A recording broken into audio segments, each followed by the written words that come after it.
আপনি যদি মা বা গৃহিণী হয়ে থাকেন, তখন আপনার কাছে আমরা পৌঁছবো এবং পৌঁছে আপনার কাছে এইরকম একটি ফ্যামিলি কার্ড নামে একটি কার্ড দিব।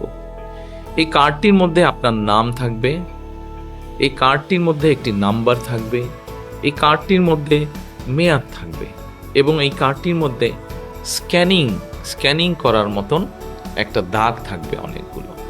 এখন আপনি হয়তো জিজ্ঞেস করতে পারেন যে এই যে 4 কোটি পরিবার বললাম, একবারে সব 4 কোটি পরিবারকে দেব?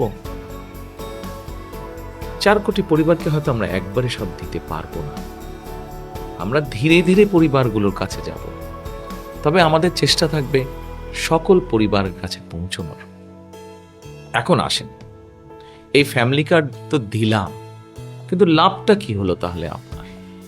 লাভটা হচ্ছে এইরকম, এই ফ্যামিলি কার্ডের মাধ্যমে আমরা প্রতি মাসে আপনার কাছে, অর্থাৎ আপনি যেই মা বা যে গৃহিণী আপনার কাছে আমরা প্রতি মাসে 2 থেকে 2,500 টাকা হয় নগদ অথবা আপনার পরিবারের যে প্রয়োজনীয় খাদ্য সামগ্রী, 5 জনের পরিবার হিসাব ধরে প্রয়োজনীয় যে খাদ্য সামগ্রী, এরকম কতগুলো খাদ্য সামগ্রী আমরা আপনার কাছে পৌঁছে দিব।